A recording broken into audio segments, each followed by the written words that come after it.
저 뒤에 문 좀 닫아줄래요?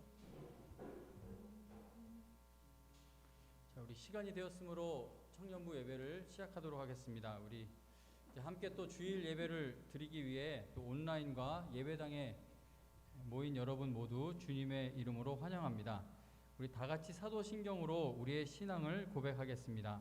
전능하사 천지를 만드신 하나님 아버지를 내가 믿사오며 그 외아들 우리 주 예수 그리스도를 믿사오니 이는 성령으로 잉태하사 동정녀 마리아에게 나시고 본디오 빌라도에게 고난을 받으사 십자가에 못 박혀 죽으시고 장사한 지 사흘 만에 죽은 자 가운데서 다시 살아나시며 하늘에 오르사 전능하신 하나님 우편에 앉아 계시다가 저리로서 산 자와 죽은 자를 심판하러 오시리라.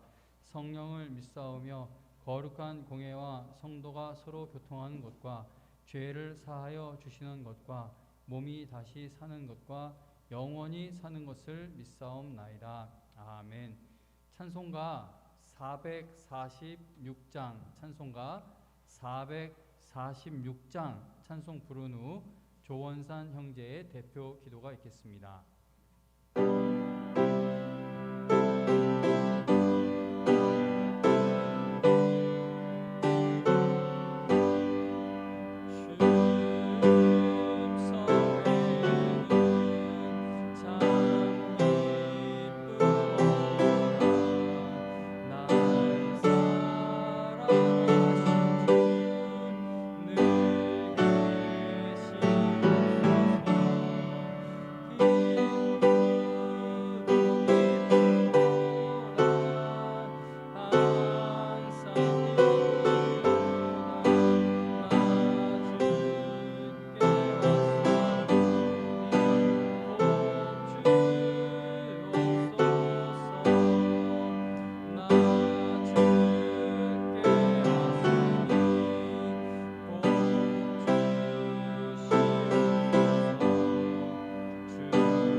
그 귀한 언약을 이루어 주시고 주 명령 따를 때 늘 계시옵소서. 기쁘고 기쁘도다 항상 기쁘도다 나 주께 왔사오니 복 주옵소서. 아멘.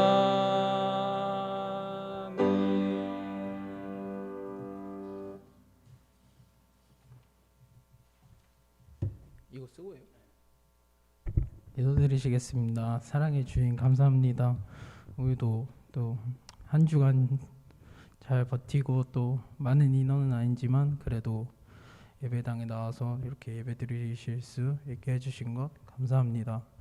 아직 코로나가 끝나지 않아서 모두 다 힘들게 지내고 있지만 그래도 또 주일에 와서 이렇게 예배 드리고 함으로써 또 일주일 또 잘 생활할 수 있게 도와주세요. 사랑이 많으신 예수님 이름으로 기도드렸습니다. 아멘.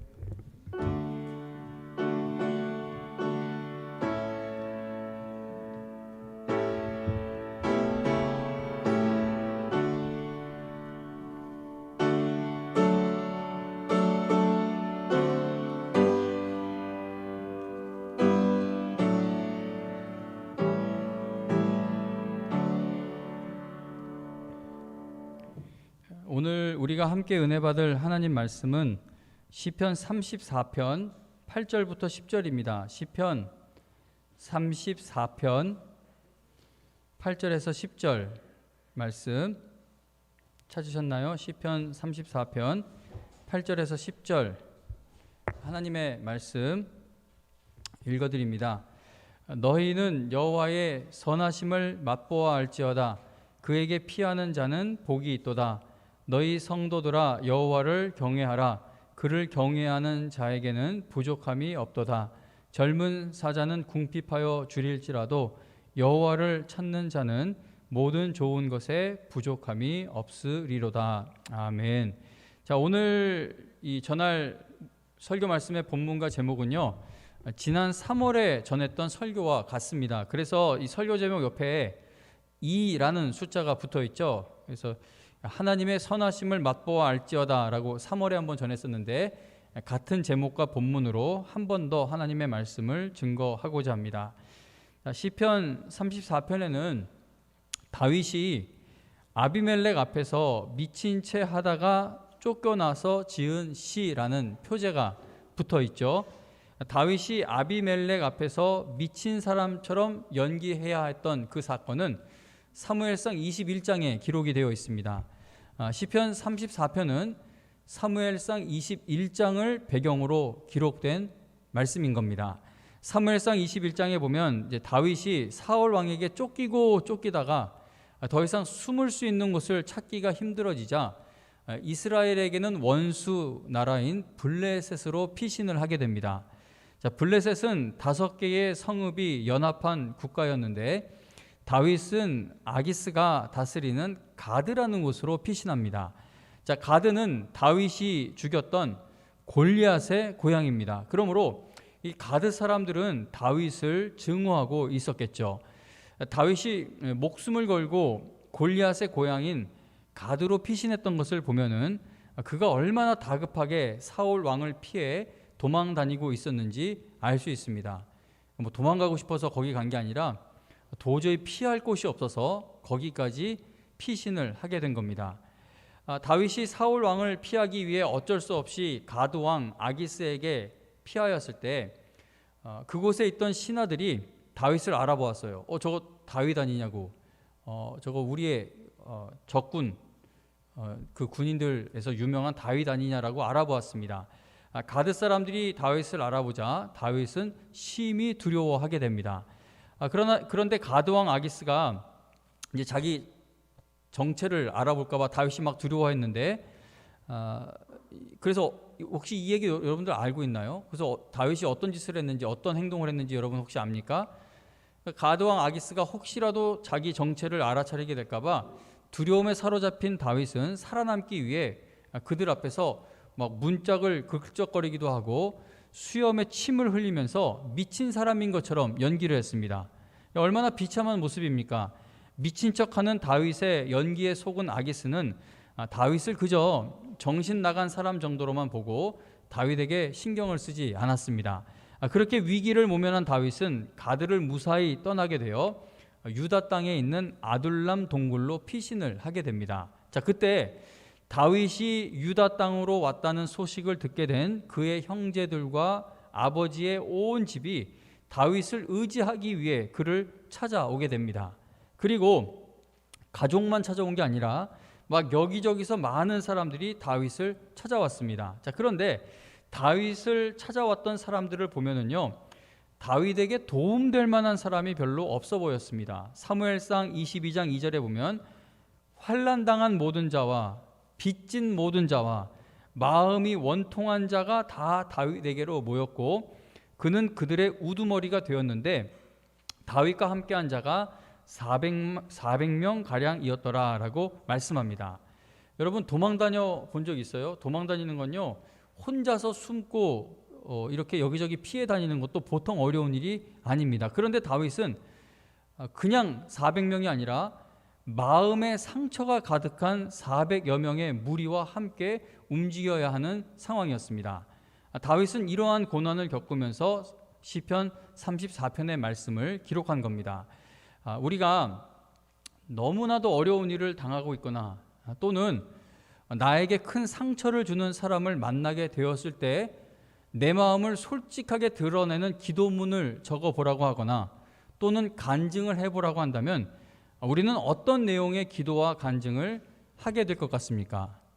다윗이 그런 상황 아니에요. 너무나 어려운 상황이 있었고 정말 계속 괴롭히는 대적이라고 할 수 있는 사울 왕이 늘 그를 괴롭히고 있었어요. 여러분들이 이러한 상황에 있게 된다면 어떤 간증을 할 수 있을 것 같고 어떤 기도문을 적을 수 있을 것 같습니까?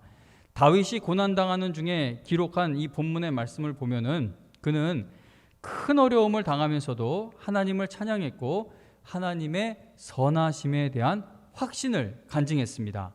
다윗은 사울 왕 때문에 온갖 고생을 다 하고 있으면서도 그의 마음에 원망과 시비가 없었다는 것이죠. 시편 34편을 기록할 당시 다윗은 참 어려운 처지에 있었어요. 그는 살아남기 위해 미친 사람인 것처럼 연기를 해야 했습니다.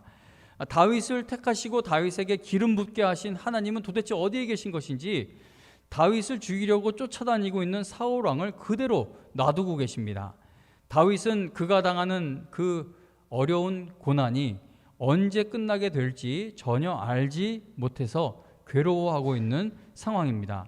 그런데 놀랍게도 시편 34편을 보면은요, 고난 당하고 있는 다윗이, 억울한 일 당하고 있는 다윗이 하나님을 찬양하고 있고 하나님의 선하심을 선포하고 있습니다.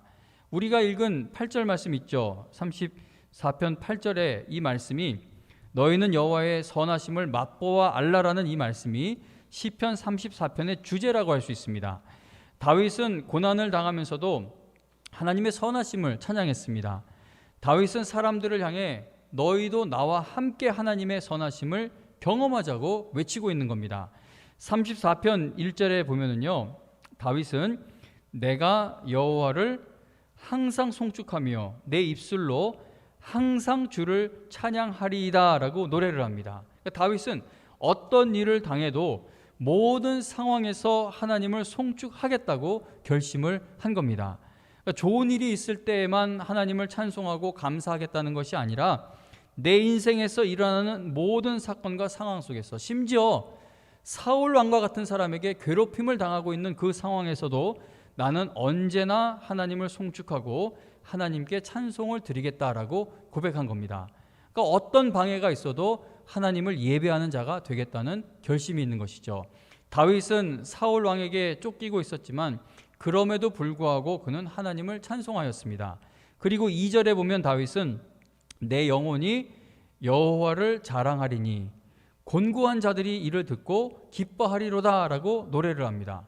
다윗이 말하는 곤고한 자들에는 다윗에게 몰려온 400여 명의 환난당한 모든 자, 빚진 모든 자, 그리고 마음이 원통한 사람들도 여기에 다 포함되어 있습니다. 다윗은 그저 자기 혼자 겨우 믿음과 영혼이 회복되기 위해 하나님을 찬양한 것이 아니라 곤고한 사람들이 자신이 하나님을 찬양하는 것을 듣고 그들도 나와 함께 기뻐하게 되기를 바라면서 찬양한 것입니다. 이어지는 3절에 보면 다윗은 나와 함께 여호와의 이름을 높이자라고 외치고 있죠. 다윗은 지금 평안한 상황에 있었기 때문에, 어떤 잘 나가는 그 길에 있었기 때문에 나와 함께 하나님을 찬양하자고 한 것이 아닙니다. 6절에 보면 다윗이 자기를 뭐라고 표현을 합니까? 6절에 보면 누가 부르짖는다고 하죠? 이 곤고한 자가 라고, 자기 자신을 곤고한 사람이라고, 불쌍한 사람이라고 표현을 합니다. 다윗이 곤고한 사람들도 하나님을 찬양할 수 있고 그들의 마음이 기쁨으로 회복될 수 있다라고 확신할 수 있었던 것은 다윗 자신이 곤고한 중에도 하나님의 은혜를 크게 체험하면서 하나님에 대한 확신을 누리고 있었기 때문입니다. 다윗이 당한 일을 생각해 보세요. 얼마나 어렵습니까? 이거는 도저히 찬양 같은 거 할 수 있는 상황이 아니에요. 그 사울 왕을 맨날 원망해도 모자른 그런 상황입니다. 근데 그러한 상황에 있는 자신이 하나님의 은혜로 하나님을 찬양할 수 있는 힘을 얻을 수 있는 거라면, 지금 나와 함께하고 있는 이 시험에 든 사람, 마음이 원통한 사람들, 이 마음이 어려운 사람들도 하나님의 은혜를 받으면 나와 똑같이 찬양할 수 있을 것이다라는 그 확신이 있었다는 겁니다. 시편 34편의 말씀이 기록될 당시 다윗은 마음의 온갖 상처를 받고 지칠 수밖에 없는 상황이었습니다. 제가 다윗 관련 좀 설교를 하고 싶어서 얼마 전에 책을 샀는데 책 제목이 그 다윗이 넘어야 했던 13가지의 벽, 책 제목이 그래요. 그러니까 이 다윗이 쉽게 올라간 것이 아니라 자기 자신을 이기고 자기 자아를 죽이고 또 자기에게 드는 마음의 시험을 이겨야 하고 사울왕을 향해 일어나는 원망과 시비도 이겨야 하고 여러 가지 그 마음에 찾아오는 시험을 이겨가면서 하나님께 나아간 것이죠. 그래서 이 시편 34편의 말씀이 기록될 당시 다윗은 그저 편안하게 하나님의 선하심을 이야기한 것이 아니라 마음의 온갖 상처를 받고 있으면서도 이러한 기도문을 작성한 겁니다.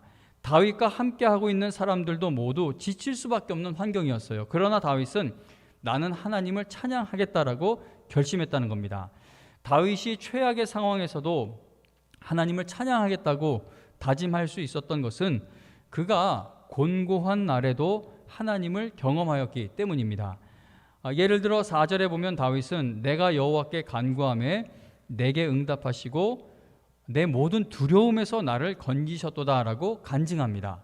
그리고 6절 다시 보시면 이 곤고한 자가 부르짖음에 여호와께서 들으시고 그의 모든 환난에서 구원하셨도다라고 간증하면서 자기가 진짜 체험한 하나님을 찬양하고 있습니다. 우리가 하나님을 전하는 일에 쓰임받기 위해서는 다윗처럼 하나님의 은혜를 먼저 체험해야 합니다. 전도하는 분들을 보면은요, 하나님의 은혜에 대한 확실한 간증이 있습니다. 그러니까 하나님에 대한 확신, 구원받은 것에 대한 감격, 이러한 은혜 체험이 먼저 있어야 하나님을 전하는 일에 쓰임 받을 수가 있다는 겁니다. 그래서 지금 교회 이 코로나19로 인해 출석이 점점 더 줄어들고 있고 어느 때보다 일꾼이 교회에서 많이 필요해요. 그러나 아무리 일꾼이 필요해도 하나님의 은혜를 먼저 경험하지 못한 사람을 교회 일꾼으로 세울 수는 없게 됩니다. 먼저 은혜를 체험해야 돼요. 그 어느 방송, 기독교 방송에서 얼마 전에 보니까 그 용감한 형제예요. 누구죠? 맞나요? 그 무섭게 생긴 사람. 그 새벽기도 하는 게 방송에 나오더라고요. 새벽기도 이렇게 가는 모습을 봤는데 그러면서 새벽기도 나가게 된 거 왜 나가냐고 그랬더니 억지로 나가는 것이 아니라 그 새벽기도를 나가면서 자기가 체험한 하나님이 있음을 이야기하는 것을 듣게 되었습니다. 여러분, 부모님이 자녀에게 신앙생활의 우선순위를 두라고 교육할 수 있기 위해서는 부모가 먼저 하나님의 은혜를 크게 체험할 필요가 있습니다. 마찬가지로 교회 학교 교사가 자신에게 맡겨진 학생들이 교회에 나오는 것을 크게 기뻐하게 되며 그들이 교회 생활에서 기쁨 누리게 되기를 간절히 바라게 되기 위해서는 교사가 먼저 교회에서 하나님의 은혜를 체험하고 맛볼 수 있어야 할 것입니다. 다윗은 가장 절망적인 상황에서도 하나님의 놀라운 은혜를 맛보고 있었기 때문에 큰 어려움을 당하고 있는 사람들을 향해 하나님의 선하심을 맛보아 알라고 강력하게 선포할 수 있었습니다. 여러분들도 다윗처럼 하나님의 은혜를 맛보아 알고 그 은혜를 전하는 일에 쓰임받는 청년들이 될 수 있기를 바랍니다. 자, 여러분들에게는 하나님의 선하심을 맛보아 알게 되기를 원하는 간절함이 있습니까? 어떤 일이 이루어질 때에는 항상 간절함이 있죠. 운동선수들도 그렇고 실력이 뛰어나도 축구 경기 이런 거 보고 하면은 그 간절함이 떨어지면 실력 발휘가 되지도 않아요. 1등을 할 수도 없고 메달을 딸 수도 없고 하나님의 은혜는 우리가 만들어내는 것이 아니지만 내가 하나님이 주시는 은혜가 정말 필요합니다. 하나님의 선하심을 맛보아 알기를 원합니다라는 그 간절함이 있어야 되는데 여러분들에게는 어느 정도의 간절함이 있습니까? 그 코로나가 없었을 때 매주 목요일마다 교회에 구제비를 받으러 오시는 분들이 있었습니다. 그런데 하루는 어떤 분이 화요일 날 와서 구제비를 달라고 하는 거예요. 이건 목요일 날 줄 수 있는 건데 화요일 날 와서 구제비를 달라고 합니다. 그래서 제가 그분에게 아니 목요일 날 드릴 수 있는 건데 왜 화요일 날 와서 달라고 하시냐고 물어보니까 목요일에 눈이 많이 내린다는 소식이 있어서 화요일에 오게 되었다라고 대답을 하는 겁니다. 그래서 제가 날씨를 검색해 보니까 남부 지방과 영동 지방에 폭설이 내린다는 그 예보가 있었어요. 서울에는 큰 눈이 내린다는 소식이 없었지만 그분은 영광교회에서 받는 구제비가 꼭 필요했기 때문에 만에 하나라도 혹시라도 목요일에 서울에도 폭설이 내리게 될까 봐 걱정되어서 화요일 날 미리 교회에 찾아와서 구제비를 받아간 겁니다. 영광교회에서 주는 단돈 1,000원을 받기 위해 날씨까지 신경 써가며 교회를 찾아왔던 그분을 보면서 우리는 교회에 올 때 하나님의 은혜를 얼마나 간절히 바라고 구하는 마음으로 나오고 있는지를 생각해 보게 되었습니다. 자, 여러분들께는 온라인 예배 드리는 청년들도 다 포함돼요. 여러분들께는 이 예배의 시간이 귀합니까? 어떤 다른 거 다 제쳐두고 하나님의 선하심을 맛보아야 하는 이 자리에 나오는 것이 얼마나 여러분들에게는 그 간절함의 자리입니까? 하나님의 은혜는요, 이 세상의 그 어떤 것보다 귀합니다. 그런데 우리는 그 놀라운 하나님의 은혜를 받는 예배의 자리에 어떤 자세로 나오고 있으며 어떤 태도로 하나님의 말씀을 대하고 있는가를 생각해 보아야겠습니다. 하나님의 은혜를 맛보고 알아야 하나님의 놀라운 은혜를 전하는 일에 쓰임 받을 수 있게 됩니다. 다윗은 힘찬 찬양으로 시를 시작하면서 그와 함께 하고 있는 사람들을 향해 나와 함께 하나님을 찬양하자고 권면했죠. 다윗은 하나님께서 그의 기도에 응답하신 일들에 대해서 간증을 합니다. 그리고 8절에서 이렇게 말하는 거예요. 너희는 여호와의 선하심을 맛보아 알지어다. 그에게 피하는 자는 복이 있도다. 다윗은 하나님의 선하심을 경험한 것을 맛보았다라는 것으로 표현을 하고 있습니다. 자, 여러분, 우리가 믿음 생활을 하기 위해서는 하나님의 은혜를 맛보아야 합니다. 예배의 은혜를 맛보아야 하고, 기도의 은혜를 맛보아 알아야 하고, 찬양의 은혜를 맛보아야 하고, 내 자아를 쳐서 복종하는 순종의 은혜가 무엇인지를 맛보아야 하고, 헌신하고 헌금하는 것의 기쁨이 무엇인지를 맛보아 알아야 합니다. 하나님의 선하심을 맛보아야 하나님께 쓰임 받을 수가 있는 것입니다.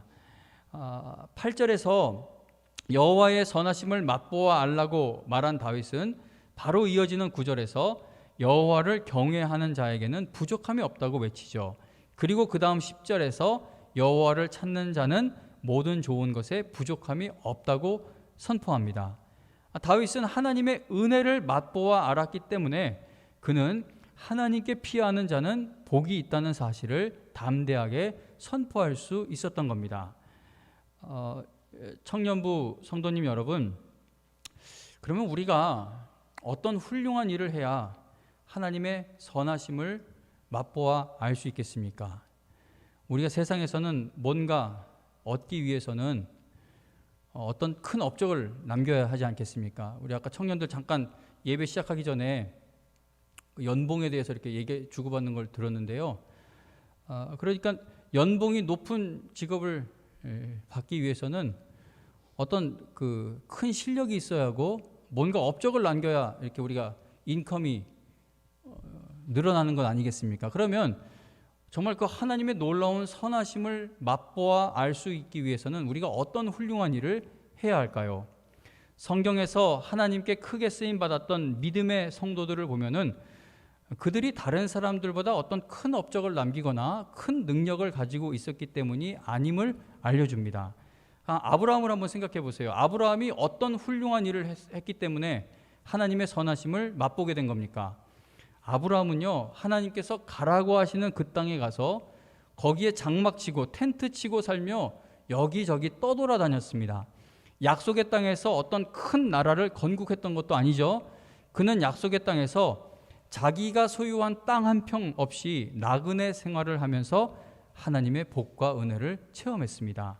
야곱이 어떤 일을 하다가 하나님의 선하심을 맛보는 은혜를 받았습니까?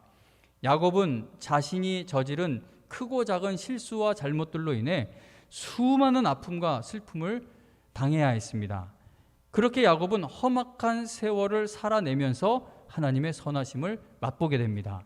모세가 어떤 일을 하다가 하나님의 선하심을 맛보게 되었죠?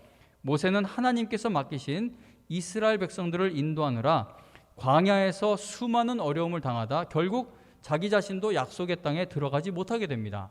모세는 그렇게 절망을 경험하는 광야에서 하나님과 동행하다가 하나님의 선하심을 맛보게 됩니다.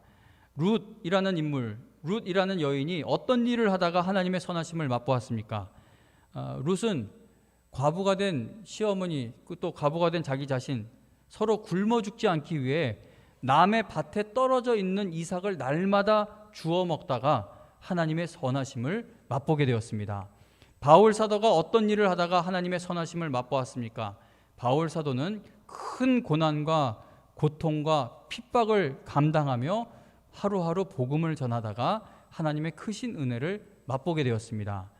오늘 우리가 살펴보고 있는 시편 34편을 기록한 다윗은 어떤 일을 하다가 하나님의 선하심을 맛보게 되었죠?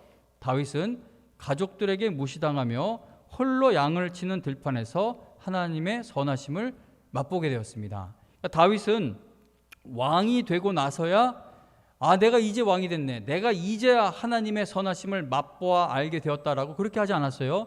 다윗은 그가 왕이 되는 것이 절대 불가능해 보이는 그 고통스러운 환경에서 사울 왕에게 쫓기고 있을 때, 광야로 몸을 피해야 했을 때, 자기를 죽일 수도 있는 대적 앞에서 미친 사람인 것처럼 연기를 해야 했던 그 비참한 상황에서, 그러한 모든 절망의 자리에서 하나님의 선하심을 맛보고 하나님을 찬양하였습니다.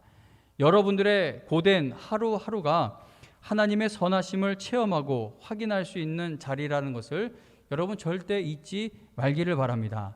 평범해 보이는 여러분들의 그 일상에서 하나님의 놀라운 은혜를 발견할 수 있는 지혜를 얻고 영의 눈이 열리기 위해 기도해 보시기를 바랍니다.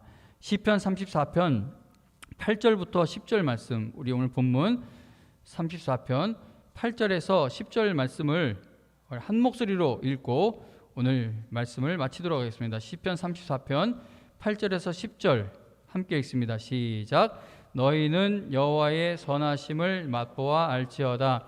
그에게 피하는 자는 복이 있도다.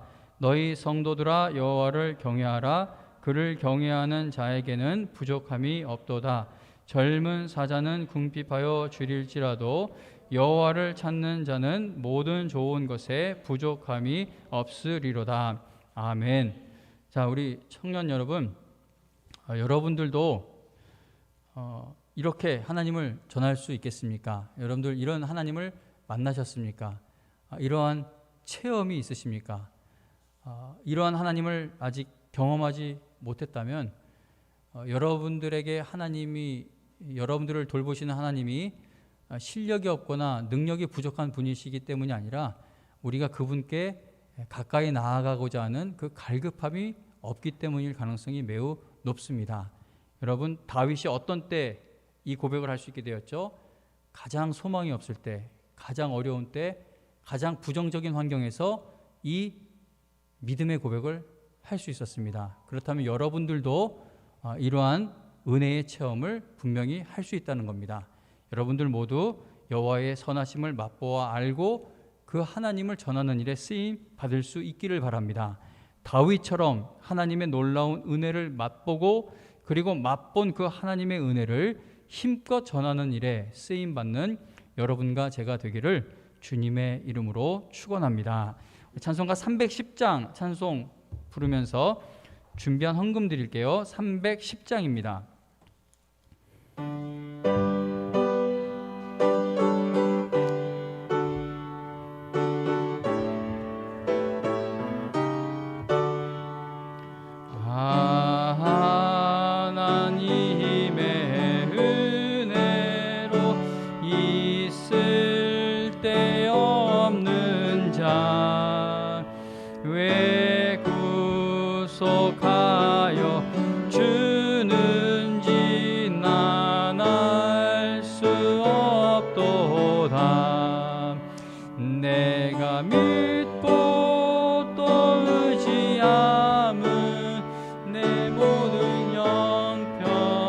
하시는 주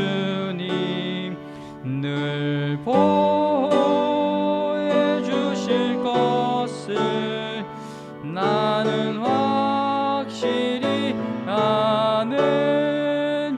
왜 내게 굳센 믿음과 또 복음 주셔서 내 마음이 항상 편한지 난 알 수 없도다.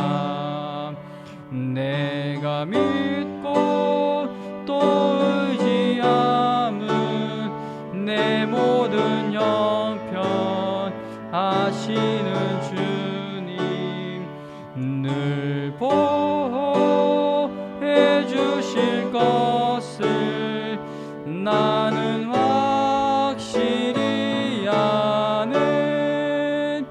왜 내게 성령 주셔서 내 마음 감동해 주 예수 믿게 하는지 난 알 수 없도다. 내가 믿고 또 의지함은 내 모든 형편 하시는 주님 늘 보호해 주실 것을 나는 확실히 아는. 주 언제 강림하실지 혹 밤에 혹 낮에 또 주님 만날 그곳도 난 알 수 없도다. 내가 믿고 또 의지함은 내 모든 형편 하시는 주님 늘 보호해 주실 것을 나는 확실히 아는. 아멘. 기도드립니다. 하나님 아버지, 다윗이 하나님의 선하심을 맛보아 알자고 이렇게 담대하게 믿음의 말을 외칠 수 있었던 것은 환경이 좋았고 그를 든든히 지원해 주는 사람들이 많았기 때문이 아니었습니다. 그는 쫓기는 상황이었고 그에게 몰려든 사람들도 마음의 상처가 가득한 사람들이었고 심지어 다윗은 살아남기 위해 자기가 미친 사람인 것처럼 연기까지 해야 했던 그러한 참 암울한 상황에 있었습니다. 그러나 그는 하나님의 은혜를 맛보아 알고 있던 사람이었기 때문에 최악의 상황에서도 하나님이 주실 은혜가 있다는 것을 아주 간절한 마음으로 붙들었고 그래서 늘 날마다 새로운 힘을 얻을 수 있었습니다. 하나님, 우리 청년들 이 코로나 사태로 인해 예배를 드리고 모이는 일이 점점 더 이렇게 희미해지는 그러한 세상에서 이제 살게 되었습니다. 이들의 마음을 움직여 주시고 늘 하나님의 말씀에 감격하는 그 은혜의 마음을 부어주셔서 이들이 살아가면서 어떤 것보다 예배 시간에 은혜 받는 것을, 예배 시간에 하나님의 선하심을 맛보아 아는 것을 인생의 제일 1순위에 놓고 그렇게 신앙생활을 해나갈 수 있도록 도와주시기를 기도합니다.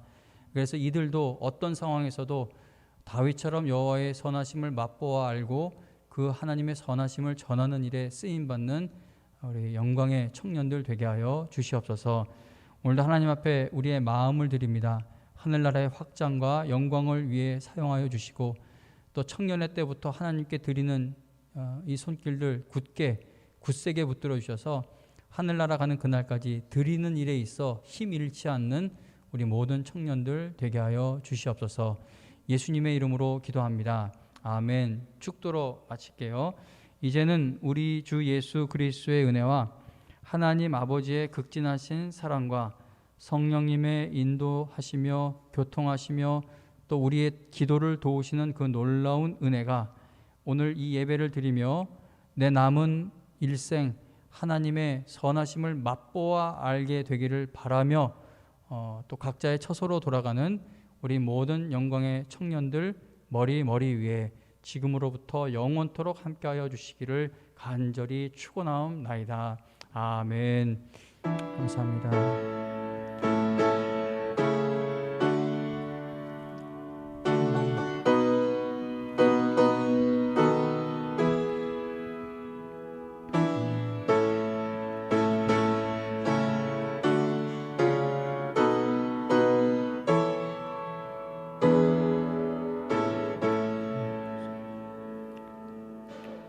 예배를 마쳤습니다. 그리고 2부 순서를 할 수는 없지만 우리 제 눈이 나빠서 준이 맞죠? 이준청. 예. 내일 갑니다. 내일 훈련소 들어가는데 저거 나오면 온라인 예배 드리는 청년들도 보이나요? 앞으로 나오면 껐죠? 아 그래요? 그 마스크 써서 뭐 잘 보이진 않지만 그래도 잠깐 얼굴 한번 등장시켜주고 이거 뭐 박수가 격려의 박수 잘 가라는 격려. 어디 이쯤에 되면 보여요? 아 같이 올라와요. 준영이 보여요? 잘 보이죠? 자, 온라인 예배 드리는 청년들도 다 아니까 내일 갑니다. 이게 코로나 때문에 뭐 옛날에 우리 청년들 군 입대하고 그럴 때 막 같이 가지고 그랬던 기억도 있는데 내일 또 우리가 함께 가지 못하지만 지금 여기서 우리가 또 응원하는 마음 또 기도하는 마음으로 이렇게 헤어짐의 시간을 가져야 할 것 같습니다. 언제 다시 오죠? 내년? 제대가요? 네. 내년 11월 정도. 내년 11월. 내년 1년 있으면 다시 만납니다. 그래서 그래도 뭐 안에 있는 사람한테 항상 시간이 늦게 간다고 그러지 않아요. 그래서 우리 한 번 더 기도하고 우리 이준 형제 위에 한 번 더 기도하겠습니다. 하나님 아버지 감사합니다. 또 영광교회 어렸을 때부터 이렇게 믿음 생활하게 해주시고 또 청년에 이르기까지 하나님을 붙드는 형제 청년으로 붙들어 주신 거 감사합니다. 하나님 이제 군입대하는 모든 과정에서 하나님이 함께해 주셔서 코로나와 같은 그런 질병에 걸리지 않도록 지켜주시고 또 군대에서 만나는 모든 인간관계 속에서도 잘 이겨낼 수 있는 지혜와 담대한 마음을 허락하여 주시옵소서. 좋은 선임들 만나게 하여 주시고 또 후임들에게는 좋은 선임이 되게 하여 주셔서 그 군생활하는 자리가 또 하나님께 쓰임받는 그런 거룩한 자리가 될 수 있도록 인도하여 주시옵소서. 그래서 군생활 마치고 또 더 성장한 믿음을 갖고 청년부에서 다시 만나게 되기까지 하나님께서 지켜주시고 인도하여 주실 줄로 믿고 감사드리며 예수님의 이름으로 기도합니다. 아멘. 예. 잘 가요. 참 여러 가지로 어렵습니다. 왜냐하면 식사를 같이 하고 싶은데 식사를 할 수도 없어요. 그래서 이제 이거 온라인 예배 멈춰도 될 것 같아요. 예, 그리고 또 다음 주일날 보길 바라고. 그리고 임원 회의 있잖아요. 그 2주 전에 구청에서 경고 먹었어요. 저